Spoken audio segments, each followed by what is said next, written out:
agree, or do you feel there's something different, or how would you approach it? Yeah. It's piecewise constant, yeah?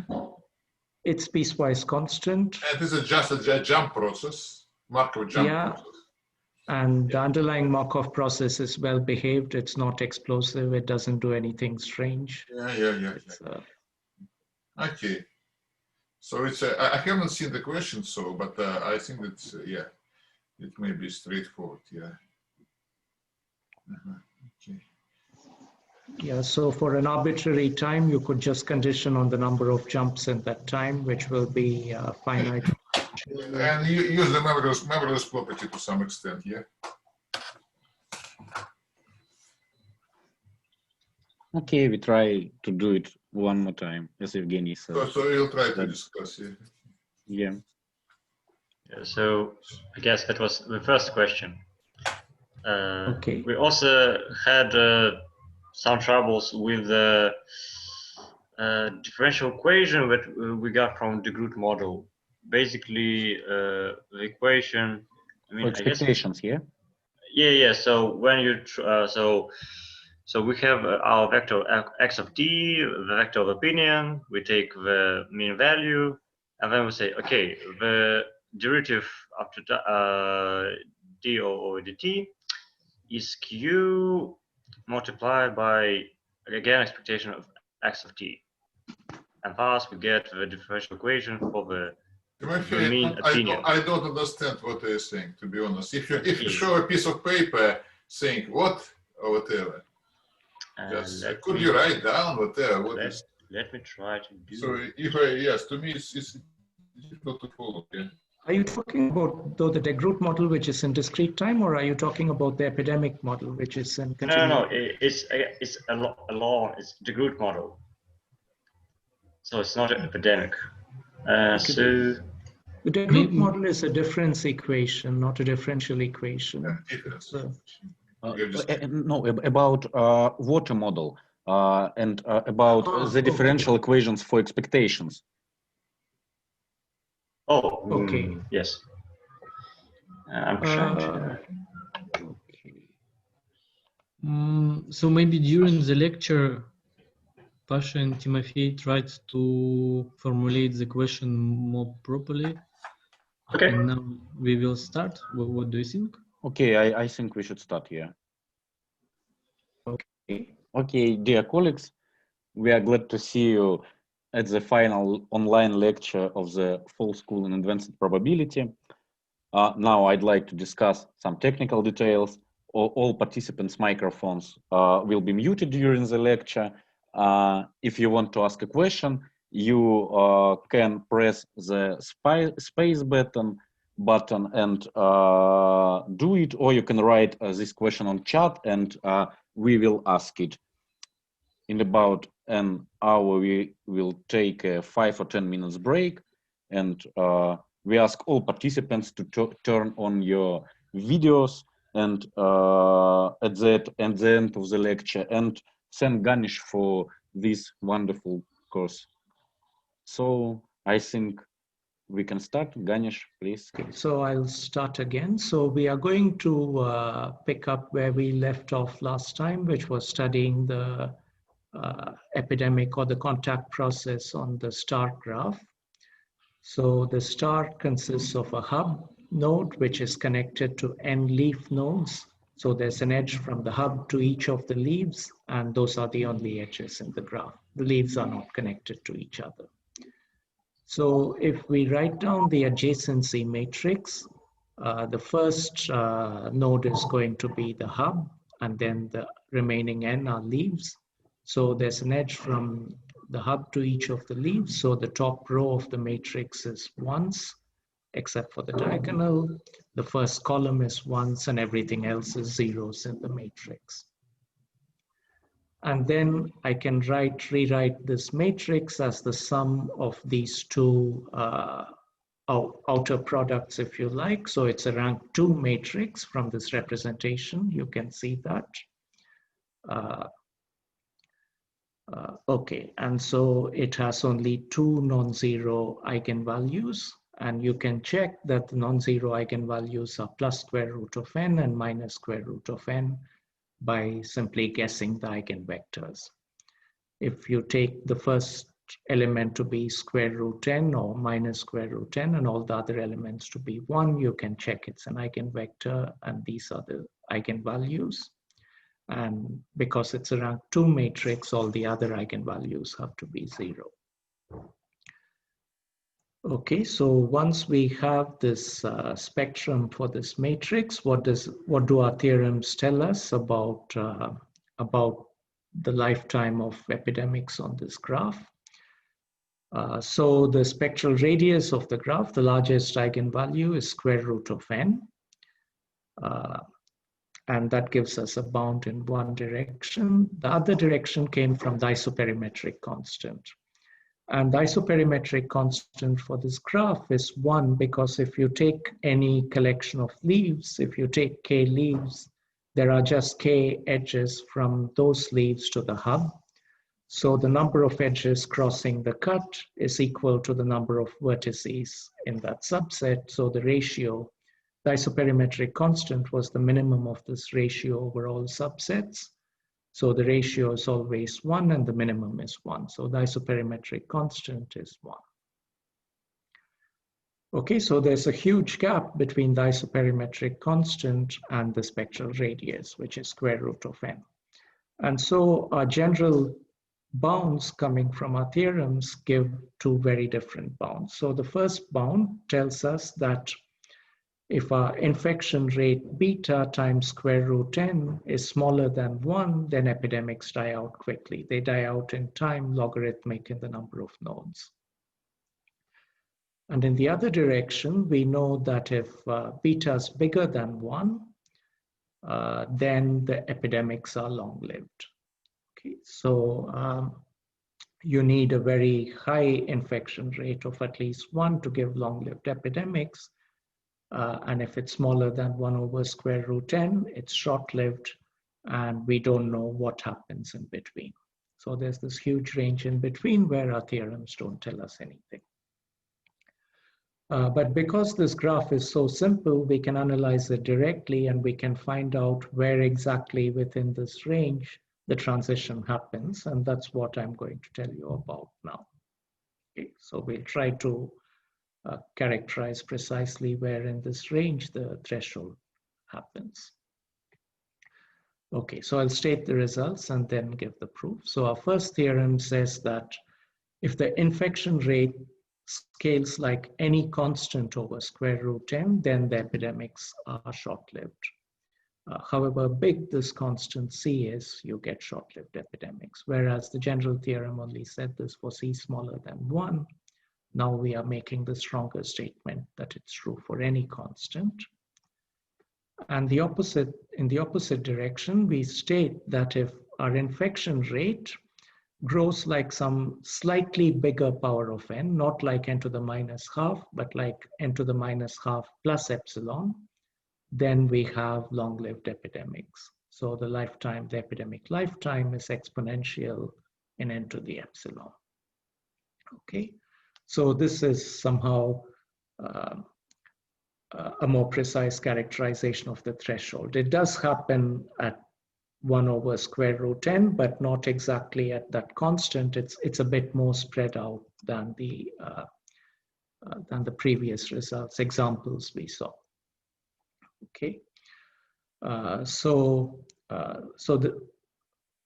qualitatively, this result says two things. So firstly, it says that the threshold on the star graph is at 1 over square root n.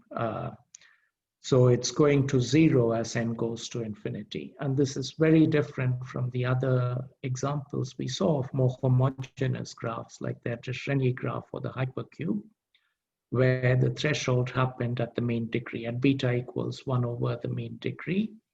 Here, the mean degree is just 2. The mean degree for the star is 2. And if you looked at a 2 regular graph, that's just a union of cycles. And there, the epidemic threshold is some constant beta critical. Okay, so if you think of it as a ring of n vertices, the threshold is at beta critical, which is order 1, whereas on the star it's order 1 over square root n. So, so qualitatively, what it says is that even for very small infection rates, you get very long-lived epidemics. The infection rate only has to be 1 over square root n. Okay, and the other, I already mentioned that the threshold doesn't happen at, there's no specific value of C such that for beta smaller than C over square root n, there's short-lived, and beta bigger than C over square root n, it's long-lived. In the earlier examples we looked at, the threshold was very sharp in that sense. Here it's a bit more spread out. You need to change the power in the exponent from n to the half to n to the half plus epsilon to see the threshold. Okay, so these are the theorems. So I'll give a sketch of the proofs. Okay, so firstly, I want to show that if beta is any constant over square root n, the epidemic dies out quickly. And for both of these, the way we are going to analyze the epidemic is as follows. We'll divide the epidemic into phases where the hub, the center is healthy and where it's infected. So when the hub is healthy, it cannot spread infection to the leaves. So the leaves will, there's some number of infected leaves, they will recover one after the other. Nothing new will become infected. And maybe they all recover, in which case the epidemic has died out. But they can also reinfect the hub. So if the hub gets reinfected before they've all recovered, then it will start infecting new leaves. So you will have these phases when the hub is healthy and large numbers of leaves recover, and then the phase when the hub is infected and large numbers of leaves get infected. So you will get these big fluctuations up and down depending on whether the hub is healthy or infected. And so recovery will consist of everybody recovering during some phase when one of these things happens. Okay, all the leaves recovering. So that's somehow what we are looking at. Okay, so first, let's suppose we fix the hub to be in the infected state. Suppose we freeze it in that state and ask what happens. Then each leaf becomes infected at rate beta and recovers at rate 1. So all Markov processes while the hub is frozen in this state. And it's easy to calculate so it's the transition rate from 0 to 1 is beta, and from 1 to 0 is 1. 0 denotes healthy, 1 denotes infected. And so the invariant probability of being in this infected state is beta over 1 over beta, 1 plus beta. Okay, and beta we took to be C over square root n. So this is roughly C over square root n. So for any one leaf, the probability of being infected is of order 1 over square root n. There are n leaves, so order square root n leaves are infected. Okay, so this is the invariant probability. Also, how long does it take to reach this invariant probability? For any one leaf, it's a constant time. It's a two-state Markov chain process. It's constant time. Also, the tail of the time to reach the invariant distribution is decaying exponentially. So for n leaves, the maximum of these independent exponentials is logarithmic in n. So in order log n time, all the leaves have reached their invariant distribution. And so the whole, for the set of leaves as a whole, they are in their invariant distribution. Okay, so now we are going to divide our analysis into phases using this insight. So let's look at, so now we are trying to get an upper bound on the time to recovery. So we can take a worst case. So let's we start in some arbitrary initial condition and where maybe the hub is infected, and we wait till the mixing time, and then so we wait for log n time, and then we look at the first time the hub is healthy after this time. Okay. In between, the hub may even have recovered several times. It will have, but we are comparing the real chain with a copy where the hub is frozen in the infected state. And in that worst case setting, there will be more infected leaves. Okay, so we get an upper bound on the number of infected leaves when this hub is first healthy after this time. The number of infected leaves is stochastically dominated by a binomial with these parameters. Okay. Because if we had frozen the hub to be infected, the number of infected leaves would have this distribution, and given that it in fact recovered, it's smaller than this.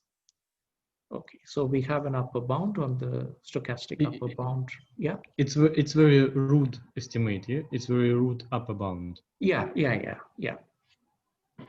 It's a... In the sense that we have, like, let's say, K infected, yeah? And here is the state N infected.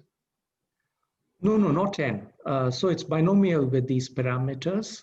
So I'm saying that roughly C times square root N nodes will be infected. It's conservative because,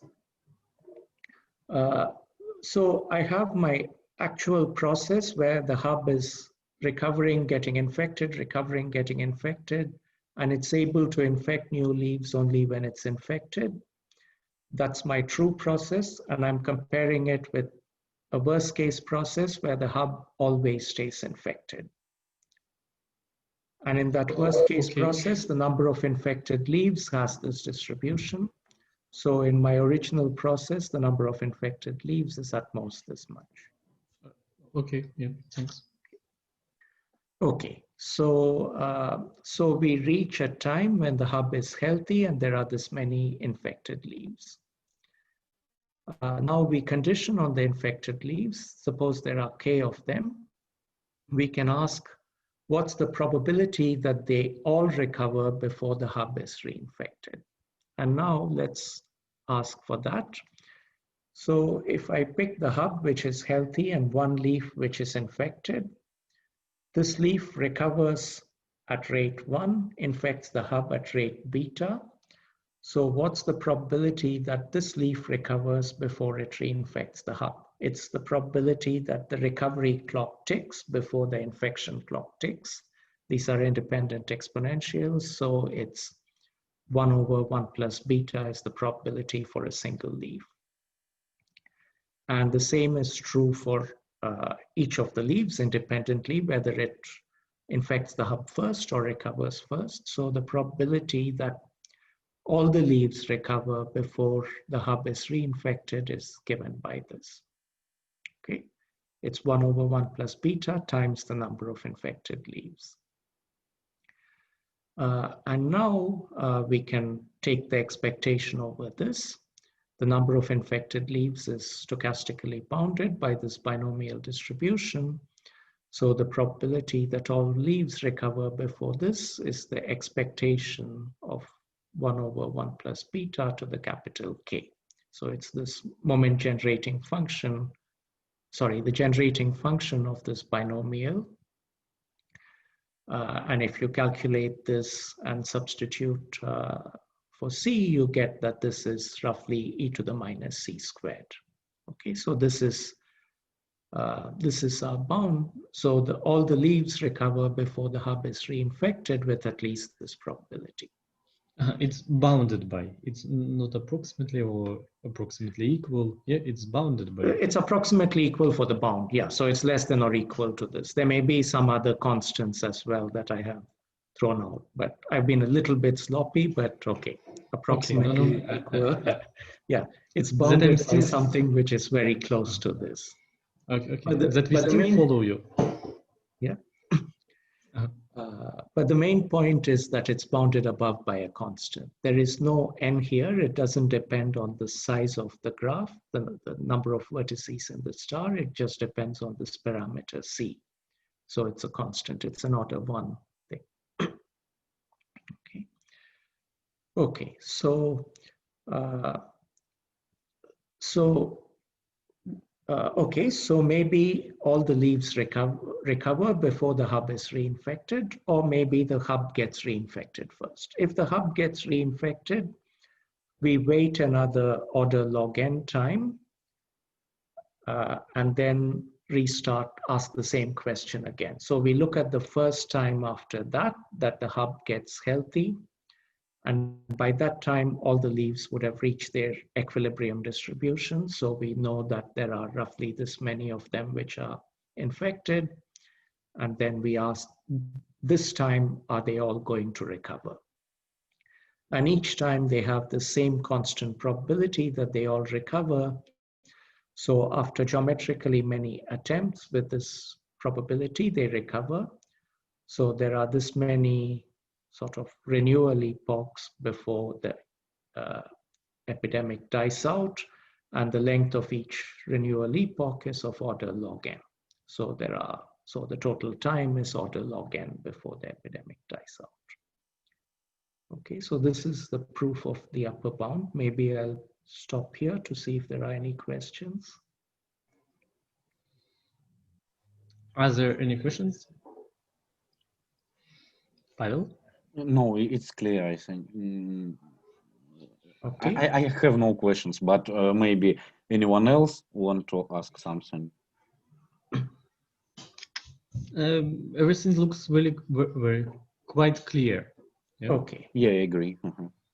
Okay, good. So now we go for the other direction. So we'll say that we'll show that if the infection rate beta is like n to the minus half plus epsilon for some small positive epsilon, then the epidemic survives for a long time. And the idea behind this proof is going to be quite similar to how we proved the lower bound when we had this isoperimetric constant bound. So we say there's some state with lots of infected nodes, and we revisit the state many times before we can hit the all zero state. The number of visits to the set is going to be large. So we are going to do something similar. Okay, so our beta was n to the minus half plus epsilon, and I'm going to define this parameter capital K. I should have put an integer part around this, I guess. Okay. Okay, so we define it this way. So K is of order n to the half plus epsilon. It's a bit bigger than square root n, not by a constant, but by some power of n, fractional power of n. And we are going to denote by C the set of states with at least K infected leaves. And the intuition behind the proof is that this set is metastable, meaning that that you spend a long time in this set before you hit the true absorbing state of zero. So even though the set is not absorbing, zero is the only absorbing state. In a short time period, it looks as if this set is absorbing. You keep returning to this set many times before you can escape. Okay, and again, the analysis will consist of dividing time into phases when the hub is healthy or it's infected.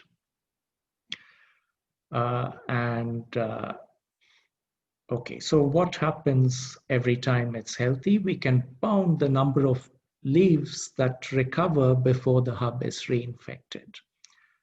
We can show that the number of leaves that recover is at most square root n. The probability, in fact, it's even n to the half minus epsilon. So the probability that square root n leaves recover is exponentially small in n. Okay, so if you start with the hub healthy and and at least k leaves infected, so at least square root n plus epsilon leaves infected, then they are reinfecting the hub fast enough that by the time square root n leaves have recovered, the hub is very, very likely to be reinfected. And the converse probability is like e to the minus n times something. Okay. So this is true when the hub is healthy. So it's also true.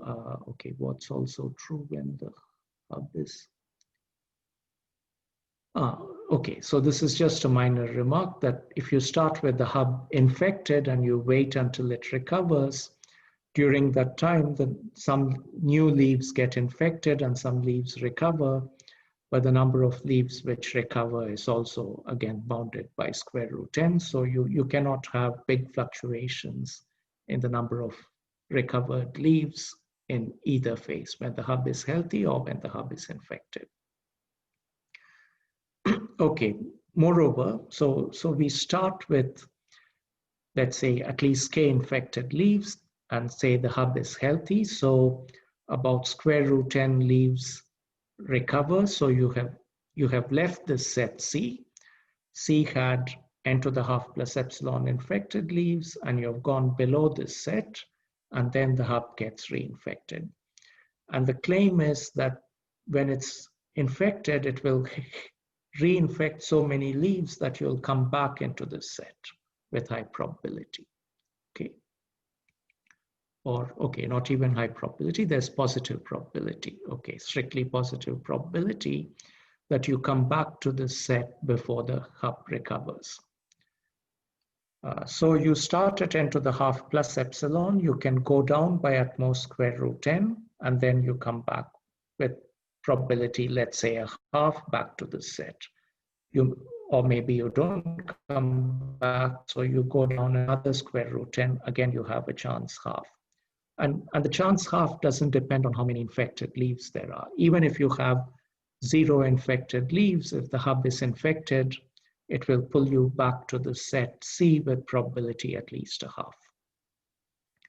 Okay, so that's what we are using. So you need to do, to hit 0, you need to go down by square root n to the epsilon times, but you have a constant, a probability half of coming back to the set. So the probability of revisiting the set C before hitting 0, or the probability of hitting 0 before revisiting the set is exponentially small. It's e to the minus n to something times n to the epsilon. Okay, because you need n to the epsilon excursions to hit 0. And in each excursion, you have probability half or some other constant of coming back. Okay, so we have, again, exponentially many returns to this metastable set before hitting 0. That's the idea. Okay, so conceptually, it's a similar idea to what we saw earlier about the in doing the proof in terms of the isoperimetric constant. Okay, so that's the sketch proof of this theorem. Again, are there any questions? So there will be no proof. There will be only sketch. Yeah, we will see. Oh. The proof, if you want the detailed proof, it's in this paper of mine with Laurent Massoulier and Don Tousley. I can send you a reference to that. Okay, maybe, okay, it would be nice. Yeah, but because the details are just lots of complicated calculations, but this was the idea.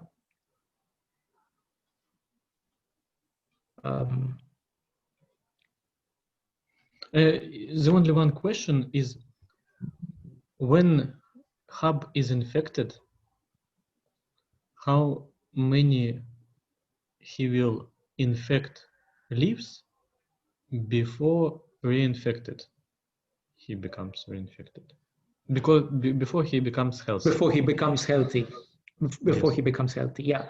he reinfects enough leaves so that, okay, so we are doing two worst case bounds. So I said, so the hub is infected, he reinfects enough leaves to pull you back to the set C with probability a half or some other constant. Let's call it half for simplicity. So with probability half, he reinfects enough leaves to pull you back up.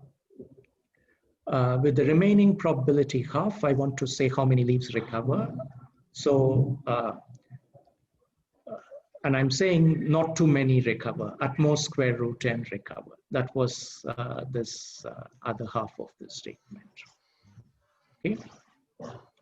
So, for us, if you like, the good event is that I'm going to pause, mute myself for a second for the noise. No problem. You don't need to turn on the presentation, but you can just turn on microphone. So as I understand, we need to back to the set C. We are doing with this with 1/2, with this positive probability that we say that equals 1/2, just to be easy. And this means that we need to recover to infect 2 square root of n, yeah? Am I right? No? More than 2. Sorry, can you repeat that again? So it's like, okay, I think it's my problem, and we can do it on the student seminar. At least I understood the idea, and yeah, and we can just talk a little bit on a seminar, yeah, on a student seminar. Maybe I'll repeat the intuition a bit more. So we are dividing the analysis into phases when the hub is healthy and when it's infected. When it's healthy, square root 10 leaves recover. Mm-hmm. When it's infected, leaves are recovering, but leaves are also getting infected. So two things are happening at the same time. And I want to make two statements. So I want to make the statement that enough leaves are getting infected to pull you back to the set C, but I can't guarantee that. I can only guarantee that that happens with some constant probability half. And what happens with the remaining probability? I want to say that not all the leaves can recover. Not too many leaves can't recover. Only square root 10 of them can recover. Okay, so either the good thing happens and you come back to the set C, or the bad thing happens, but then it's not too bad. Yeah, I got here. I can try it. Yeah, everything's okay. Thanks. Okay. Okay, so that's the analysis of the star, and then we'll use the star now to look at scale-free graphs. Okay, this is a loose term. I don't have a precise definition of it, but the motivation for this, and I'm sure you've all seen many papers about scale-free graphs. The idea is that many real-world networks exhibit degree distributions which have heavy tails, like power law tails, and the classical random graph model, like the de model, there the degree distributions were binomial or Poisson, so they have tails decaying faster than exponentially, or in other models it may be exponentially. So classical random graph models are somehow not good for many real-world networks, and this was the motivation for studying models which can capture these heavier power law tails. And there are two common random graph models to try and do this. One is to use what's known as the configuration model. So, and I don't remember if we discussed this in some earlier talk, but the configuration model is the following. You are given the degrees, of all the vertices, and you want to generate sample uniformly from the set of graphs with these degrees. And the way you do this is as follows. You take a vertex, you create stubs, you create half edges equal to its degree, and you do this for every vertex. And then you randomly match these. You pick two of these stubs uniformly at random and match them and put an edge between the corresponding vertices. And you keep doing this with unmatched stubs. Okay, if you do this, what you end up with may not be a proper graph because you may have joined the two vertices more than one time. What you get is a multi-graph. You may get multiple edges between the same pair of vertices. You may also get self-loops. You may have picked two stubs belonging to the same vertex and joined them. So you might get loops from a vertex to itself. You might get multiple edges between vertices, and then you end up with something. You end up with a multi-graph. So one thing you could do is just accept this multi-graph and analyze things on the multi-graph. Another thing you could do is every time you get a multi-graph, throw it away and try to do the matching again and keep repeating this until you get a graph. Either is fine. You are not absolutely guaranteed to get a graph, so there are some conditions, the most obvious of which is that the sum of the degrees should be even because each edge is counted twice. If that condition is violated, there's no proper graph with those degrees. And there may be some other reasons why it can be violated, but mostly you can get, with constant probability, typically you can get a graph. Okay, it depends on the degree distribution. With very skewed ones, it may not be constant probability, but even for very large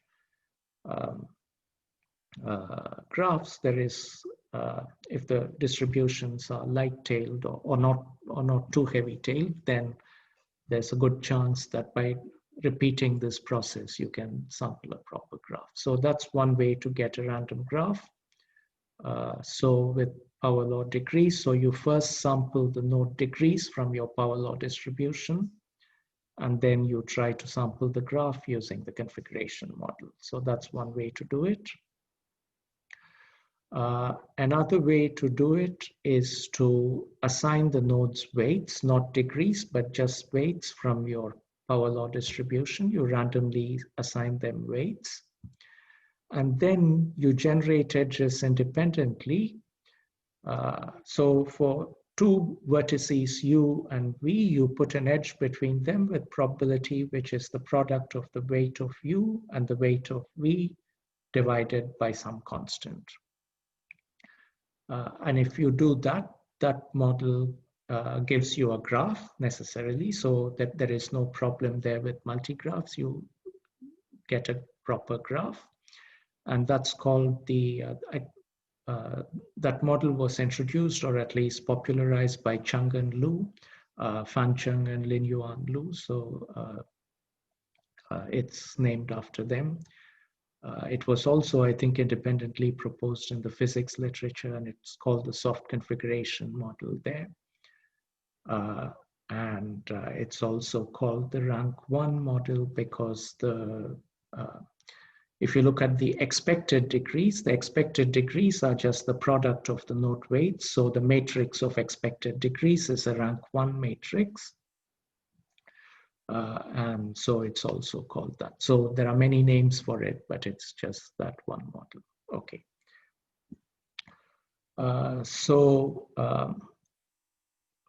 So we are going to use our analysis of the star to say something about the epidemic threshold on these scale-free random graphs, which are considered quite interesting as a model in network science. Okay, so to do that, we are going to use the results of Chung and Lu, who studied their model where the weights have a power law distribution. And the intuition is that if you look at the random graph that's generated, it looks like there are, because of the power law distribution, there are some very high degree vertices. In the Erdős-Renyi random graph, all vertices have approximately the same degree. Whereas here there are some very high degree vertices, and locally around them it's star-like, and in some ways the graph really looks like a union of high degree stars. Okay, there are lots of edges outside these high degree stars, but these are governing both the eigenvalues of the graph and the epidemic behavior.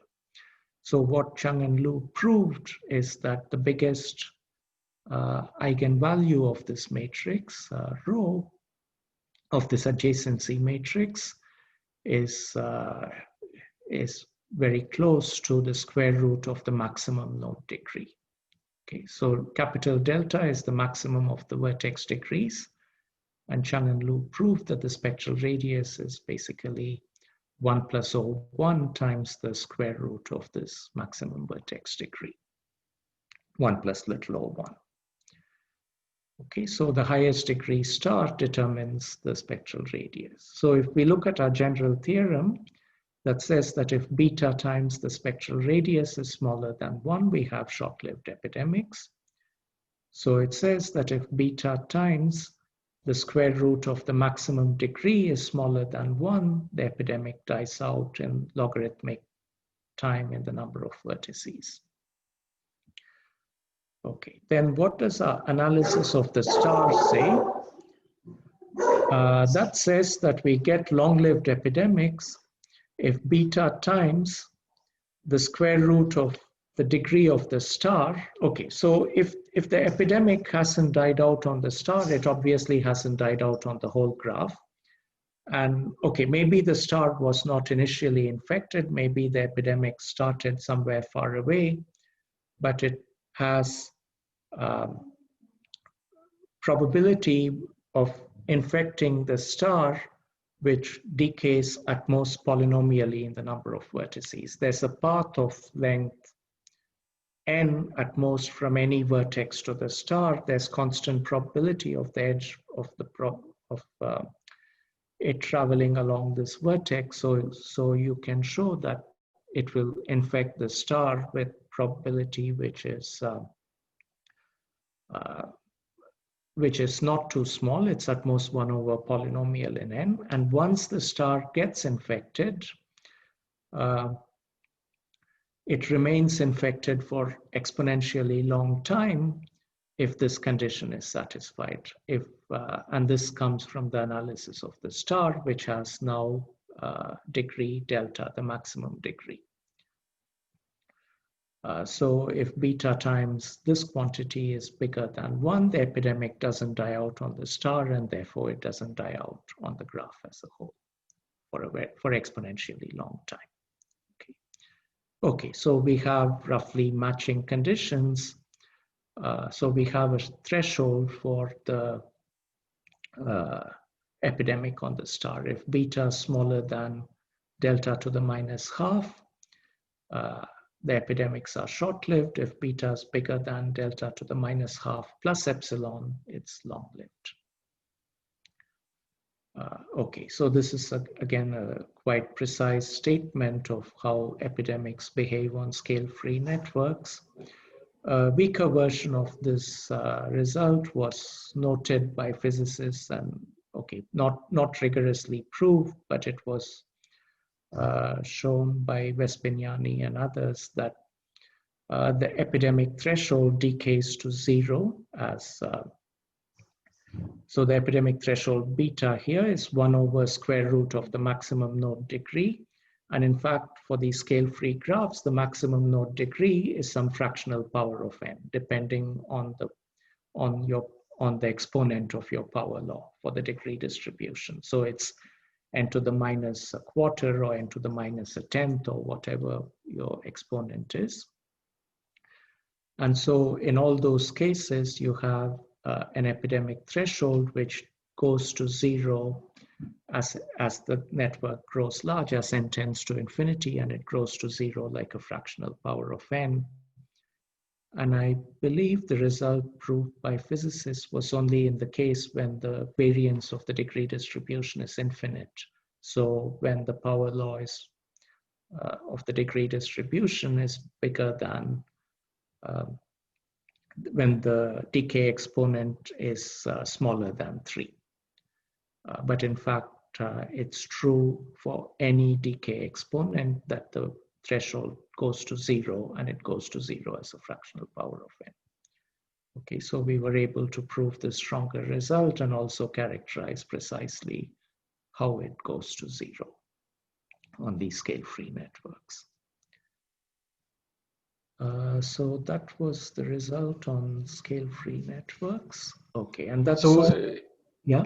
This means that we really got quite general result from, like, let's say Theorem 4.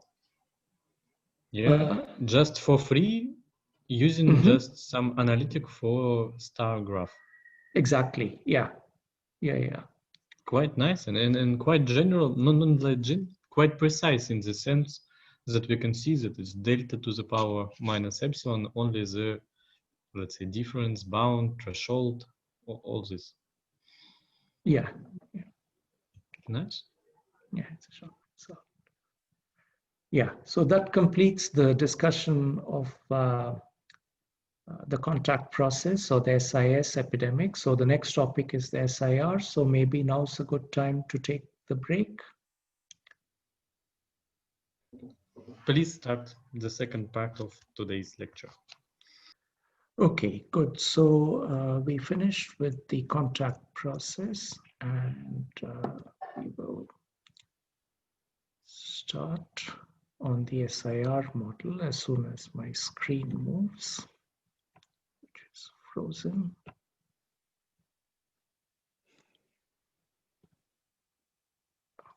Okay, good. Okay, so we are going to look at the SIR epidemic model now, and we look at quite a general version of this. So I'm going to not make any assumptions about the infectious period. It doesn't have to be exponential, but it's IID across nodes. And the details of how infection spreads are not going to matter too much either. And all that will matter is the probability beta that an infected node transmits infection along a specific edge adjacent to it during its infectious period. For example, this might happen that the infectious period has some distribution, and during this period, contacts happen like a Poisson process along this edge, and if there's at least one contact, then the infection passes. But this Poisson process may not even be of constant rate. Quite often, in practice, people have different infectiousness at different periods. So maybe in your first 3 days after becoming infected, you are highly infectious, and the next 7 days you are not so infectious, and so on.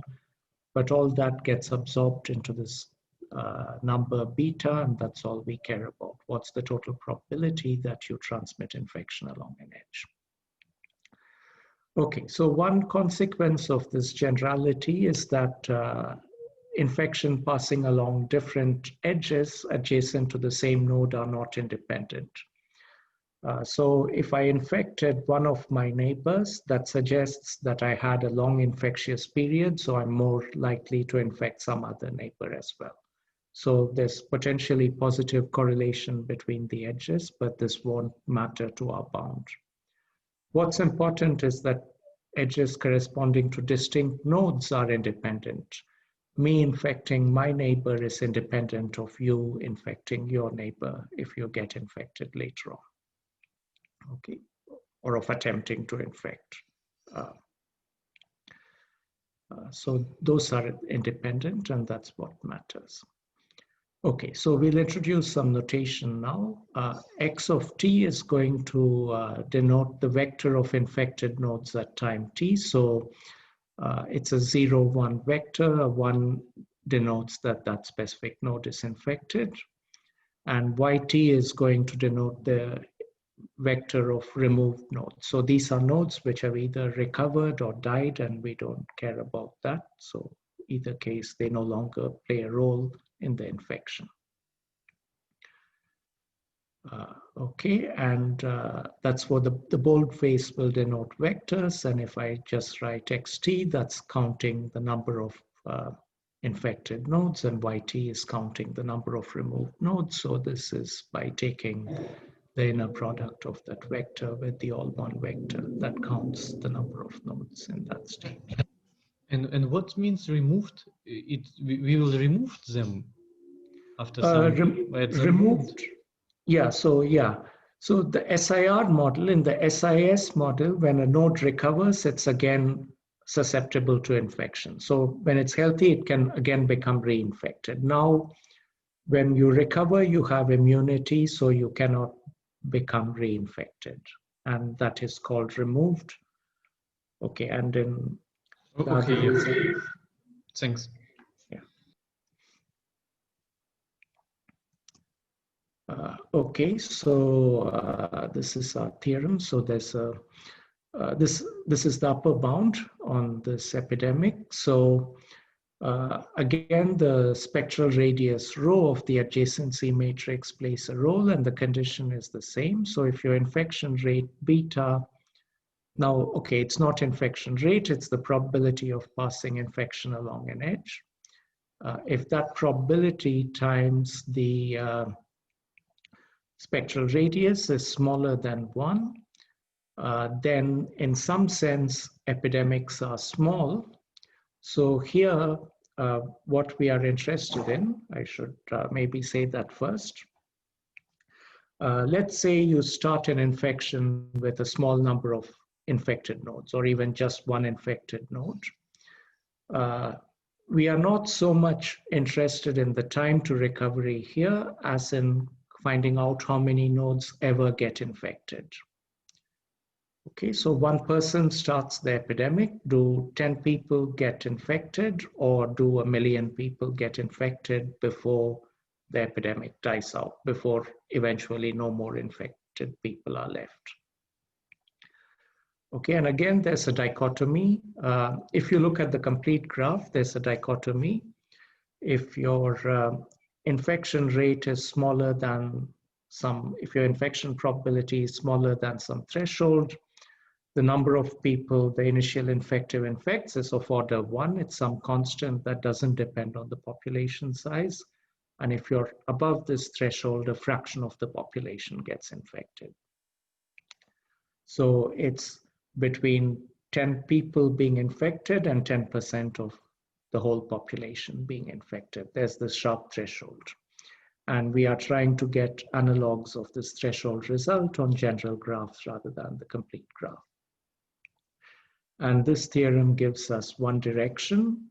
So it says that if your infection probability times the spectral radius is smaller than 1, then not too many people get infected. So the total number of people who ever get infected and so eventually get removed is bounded by your initial infectives x0. Let's take that to be 1, for instance, times square root n.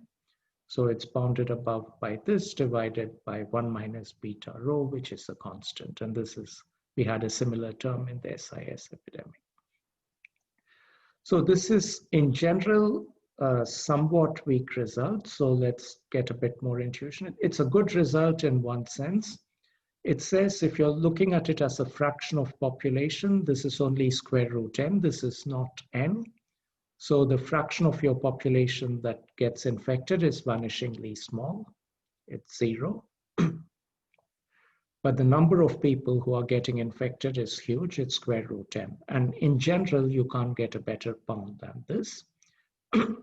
But for some specific graphs, like graphs which are regular or where the degree distribution is not too skewed, you can get much better bounds. You can say that the number of people who get ever infected is only some multiple of the initial infectives. If you started with x0, you only multiply that by 1 over 1 minus beta rho. So if beta rho is 0.9, then 10 times as many people get infected ever. And more generally, you can bound it in terms of the ratio of the biggest to the, so you have your spectral radius rho. The adjacency matrix is non-negative, so this is the Perron eigenvalue of this positive matrix, and the corresponding eigenvector is positive, and it has a maximal element x max and a minimal x min, and the ratio determines how much your gives you the best bound on how many people get infected ever. Okay. Okay, and why and when can this be very big? Where does the square root 10 comes from? That comes from the star. That's the worst case. If your graph was a star and you started with the hub being infected,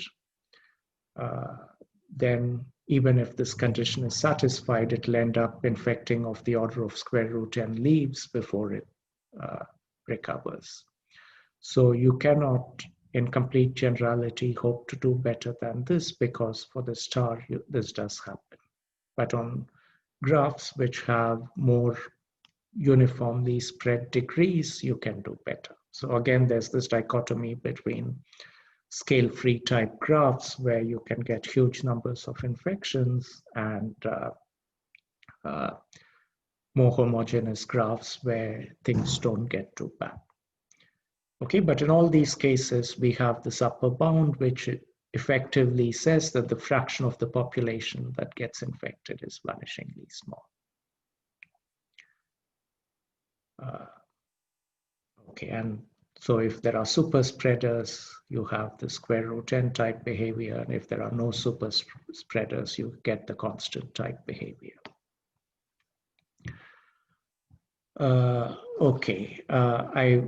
Okay, so that's the theorem, and I'll give again just a sketch of the proof. So let's pick an arbitrary vertex V and ask, is this vertex going to become infected? And what needs to happen for it to be infected? So there must be some vertex U, which was in the initial set of infectives at time 0. And then, so if this vertex V gets infected, okay, it's either already in the infected set, or there's some other vertex in the infected set, and there's some path along which infection went to it. Okay, so now we are going to take the union over all possible paths. So we are going to bound the probability that we ever became infected using a union bound along every possible path. Now let's look at a specific case step path. And I'm going to count only paths where the vertex is not repeated. So there are no loops along this path. Each vertex is visited once. And then the infection passing along each edge are independent events because they correspond to different vertices spreading the infection. I mentioned we have to be careful about independence because we took a very general model, but edges going out from the same vertex are dependent, but edges corresponding to different vertices are independent. So along this case step path, the probability of infection passing along it is beta to the k because of independence. And now we just count the number of paths. The adjacency matrix is A, that gives the one-step paths, and the number of, so A to the k counts the number of all case step, I should say walks rather than paths. A to the k counts paths which allow the repetition of vertex, but since we are only interested in paths where it's in fact A to the k is a bound on the number of paths. Okay, I don't need to count a vertex more than once because I only get one chance to infect you while I'm infected. This is the SIR model. So I can't get infected a second time and get a second chance to infect you. Okay, so A to the power k, it is adjacency matrix of k steps. That's right, that's right. So the number of all k step paths, it is the number of positive.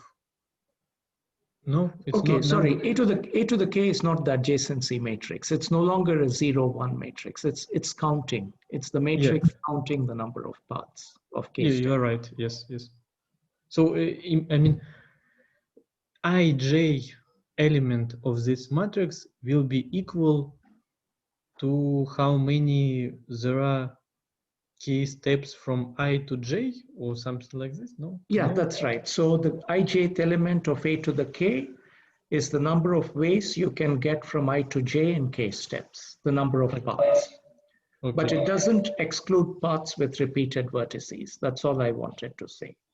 It's almost exactly the quantity we want, but not exactly, because it also counts paths along which vertices are repeated. But we are only interested in a subset of those paths. So as a bound, it still works. It's still an upper bound on what we are interested in. Okay, thanks. Okay. Okay, so then the union bound tells us that the probability that the vertex V ever got infected is bounded by the sum over all U in the set of initial infectives and the sum over all possible K and K step paths that along a K step path, the infection passed from U to V. Okay, and then the summation corresponds to, in terms of matrix algebra, it's the matrix beta A raised to the kth power. And then you are looking at the product, the matrix product with the initial infective set and all one vertex to count the number of infected vertices, the number of vertices that ever became infected. Okay, and so the summation is just the inverse of the matrix I minus beta A. And this is where the condition on beta rho being smaller than 1 comes in. If beta rho is smaller than 1, this geometric series converges. This matrix geometric series converges, and you get this expression.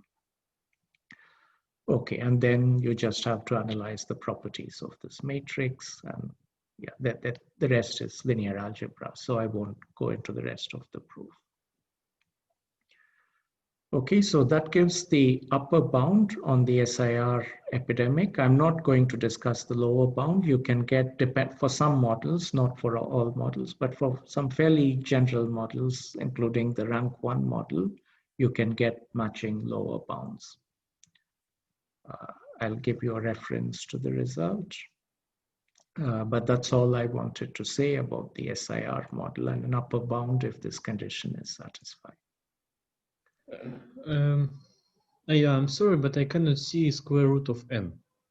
So there is no square root of n? Or there's no square root of n here. Okay, but so you have to look at what does this I minus beta A inverse looks like, this matrix.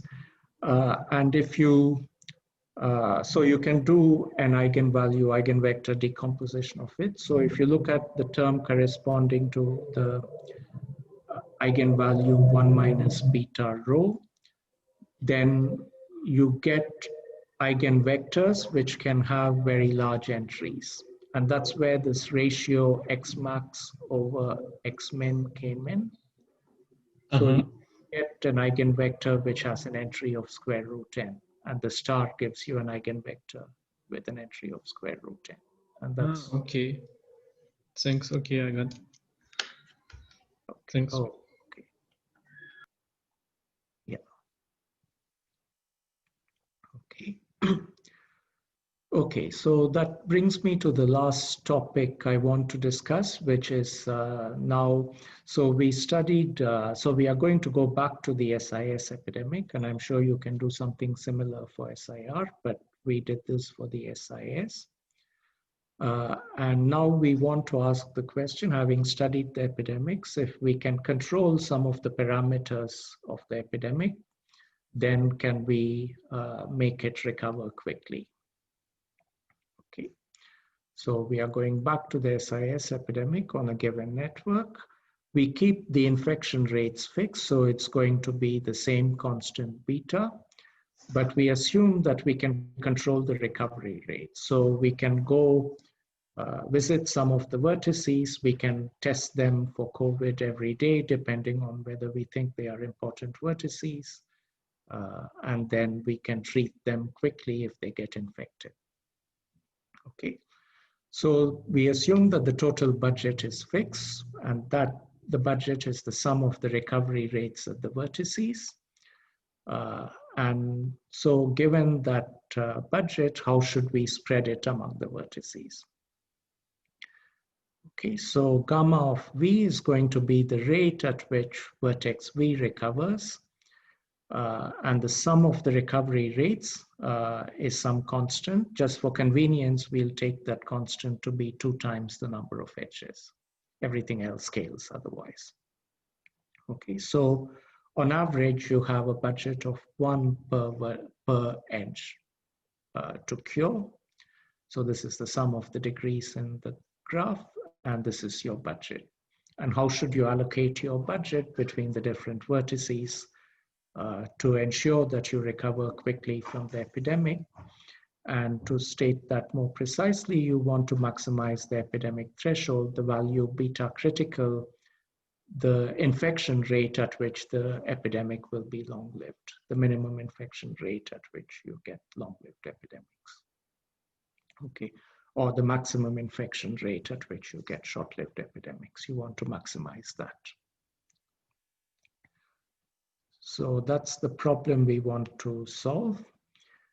And we could do it in 2 settings. We could consider a static policy where you have to assign your recovery rates at the beginning, or you can do dynamic policies where you can move resources arbitrarily quickly. So depending on where you see infections, you immediately can move your resources there.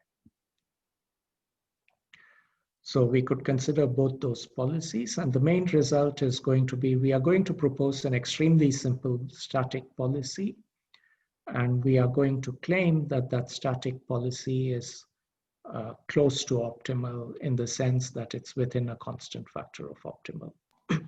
If you say you have some policy which is dynamic, which you come up with a very complex and sophisticated policy which is optimal, then I can do as well as you with a static policy if I'm given some multiple of the resources you're given.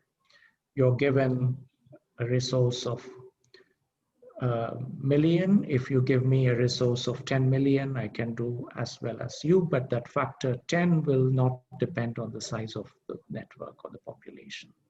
So if you can do it in a bigger country for 100 million, I can do as well for 1 billion. It's that same factor of 10 in any setting. So that's the claim.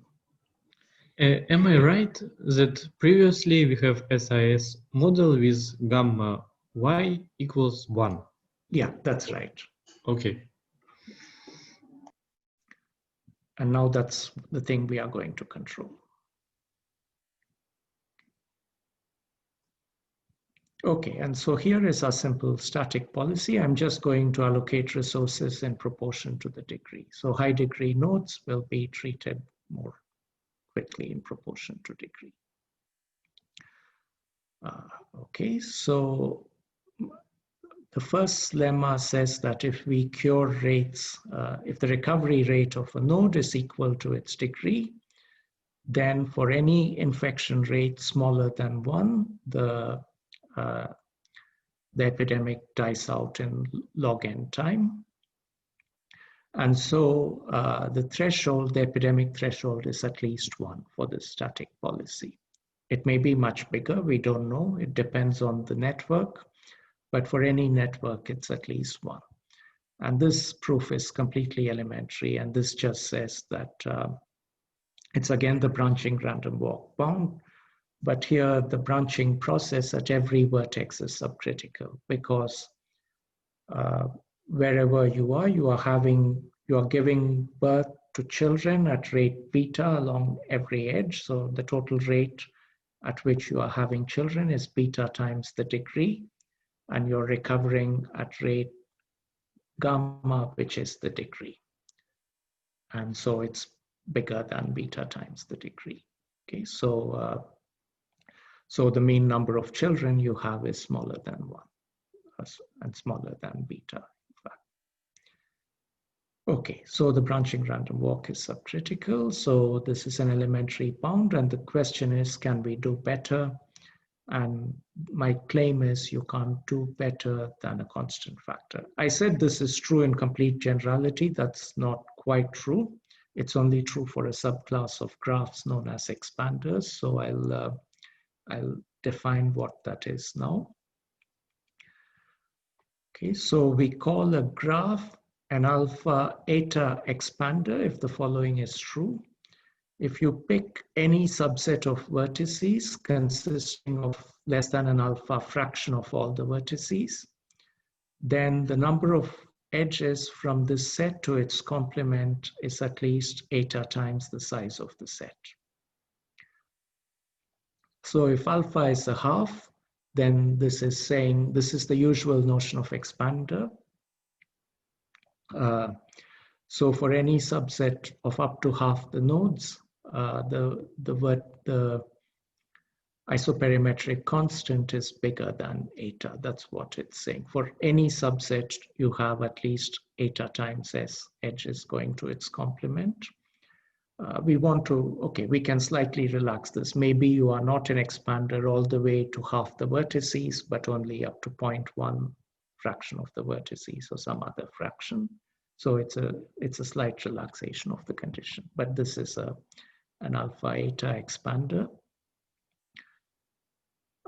And the main result says that if you have a sequence of such expander graphs, so n is going to infinity, the graphs are getting bigger, but these parameters alpha and eta are fixed. Then for any dynamic policy, you cannot do much better in the sense that if beta is bigger than this constant, which depends on the average degree of the graph, and these parameters alpha and eta, then you have long-lived epidemics. If beta is smaller than 1, we guaranteed short-lived epidemics, and if beta is bigger than this constant, then you have long-lived epidemics.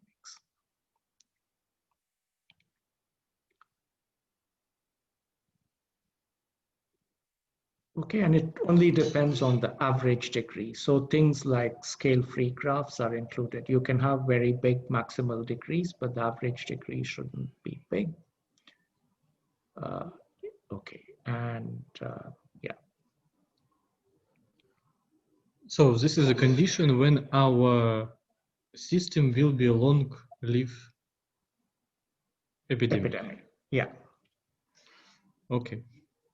The other direction was beta is smaller than the average degree, yeah, or 2 times the average. Beta smaller than 1. 1 was the, there we had recovery. The budget was, yeah, 1 per edge. And we took, and there if beta was 1, okay, no, this is a bit different, okay. There we had beta equals 1. We could guarantee small short-lived epidemics. And here we have a condition on the average degree as well as alpha and eta. Mm-hmm.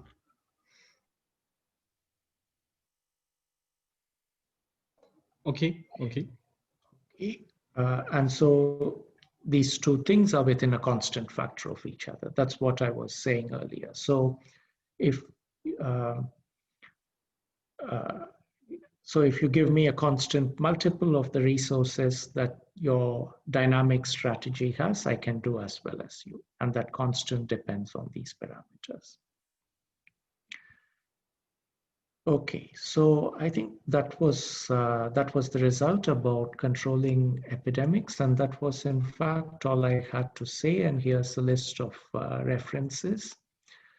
Yeah, so the first few were on, there was this early set of papers by Harris on lattices, which were the seminal works on the contact process in the interacting particle systems literature. But these were for lattices, and Duret, along with Liu and Schoenmann, generalized it to finite subsets of lattices.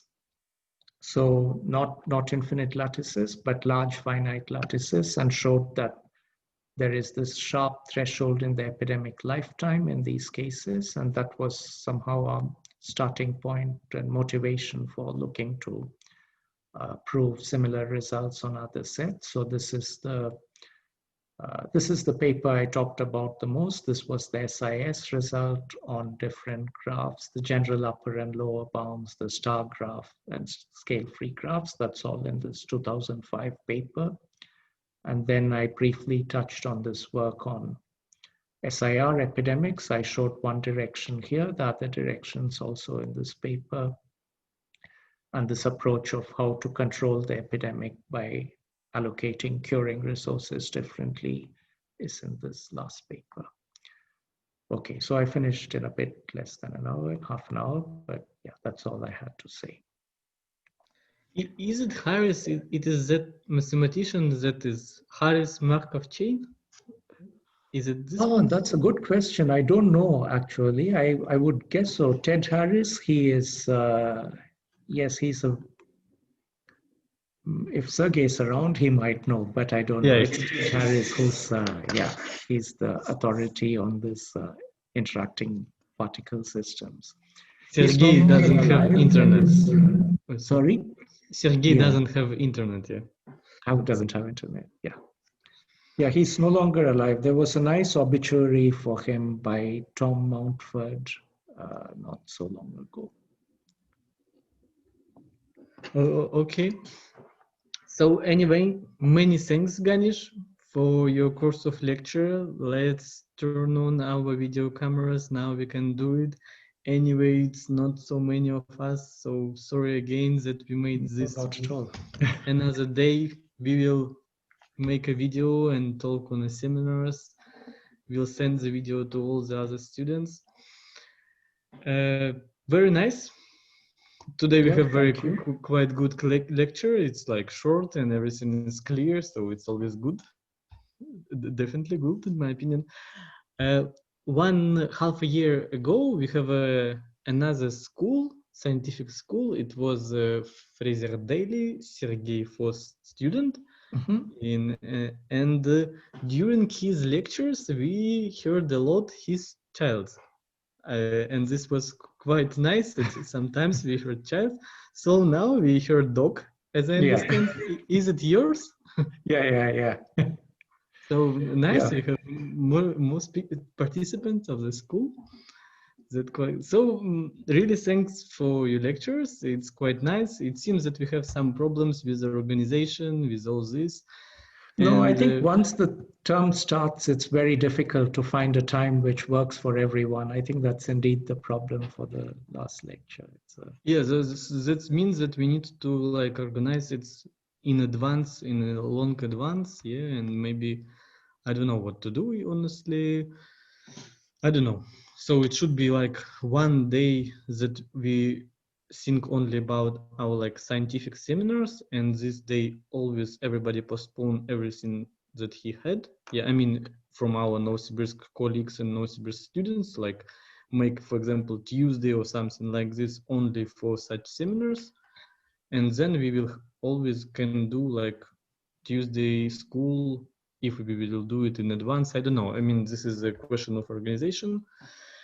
Anyway, thank you again. Maybe someone else wants to add something. We need to, we want to. Applause. Yeah.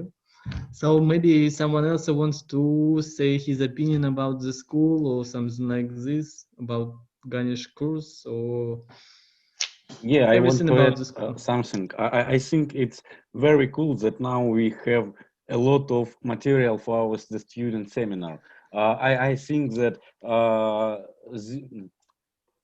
I think that there will be enough topics for our discussing until the new year or next year as well. Yeah. It's in a previous semester we have a problem that, of course, there was a COVID problem, but anyway, that we don't have scientific topic to discuss on a student seminar. Last 3 seminars we spent on your second lecture, Ganesh, only on a second lecture.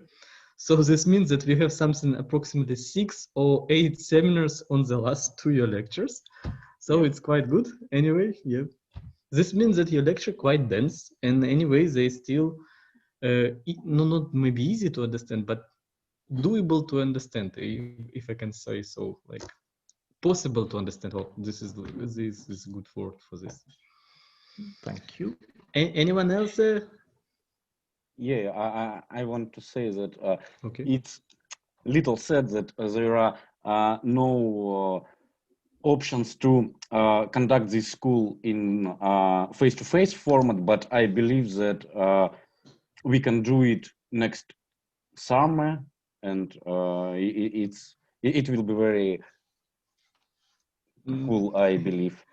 It's a good question, yeah, because it's like COVID, this epidemic, is it a short term or long term? Yeah. Do you know it? No? Yeah. I mean, I if think- it's short term, Yeah, I think it's, unless there's a vaccine, it's long term. There was some hope in the early stages to completely control it, but now it's spread too much. It's not possible to. yeah, we see the same in Russia, so yeah, this can be a problem. So I don't have this believeness. I have hope, big hope, that next summer we can meet each other. But I cannot say that I believe that next summer we will, maybe like in 2 summers or 3 summers. I don't know. We should do it. It's definitely a good lecture course. It's I think it will be more interesting. I mean, definitely will be more interesting for everybody if we will be offline. Yeah, like face to face, as Pasha said. It's definitely true. I hope so. Yeah. Everybody says the same, no? Thinks the same. Yeah, it would definitely be very nice to meet face to face. Maybe next summer if we have a vaccine by then. And people seem optimistic that we'll have something early in the new year, but I don't know. Yeah, me as well. I mean, we already have vaccine, but this is the question: is it works or not works? Then it will be very long time when everything starts works really. Yeah, even the vaccine is good, then you need to say to everybody that it's really good. You should believe me that it's really good. Take it, and so on and so on. And this is not so easy for. And to make enough of it for everybody to have, that will also take months to produce enough vaccine, so it won't be very fast. So. Yeah, that's true. Maybe it's easy for, I don't know, North Korea, that like you have to do it and so on. I mean, or if you are infected with COVID and there is no infection anymore, yeah. So easy solution. Anyone else? Dmitry? Dima is hesitate to speak in English. Okay, and no problem. Timofey? Something to add to our nice discussion? It's just, it was a beautiful series of lectures. I mean, it's so nice to have such a intuitive object and still have so much probability inside it to unpack it. So yeah, it was really enjoyable. Like every student seminar was just unpacking and thinking. So it was very enjoyable. Thank you. Thank you. Yeah, I like as well. I forgot to say your way to making a lecture. That you're talking about intuition, not about this technical details like, see, here's a proof for 10 pages and you cannot, I mean, understand it easily during the lecture. So it's very good. You know, it's without my comments, but anyway, it's very good that you say about intuition a lot. Yeah, thanks for this. I agree with Timothy. So this is the end. Not the end of our scientific work, but at least the last lecture. How to say? The fourth lecture, not the last one. We will see each other together in sometime. I don't know. What do you, how to say? I don't know. Yeah, thank you. I look forward to that. And yes, I hope. Yeah, this is the right words. I look forward for that. Yeah, you're right. Okay. See, thank you everybody for participating in the school. See you sometime. I think all of you will see together tomorrow. Anyway, yeah. Thanks, Ganesh, again. Thank you. Bye-bye. Bye. Bye. Bye bye.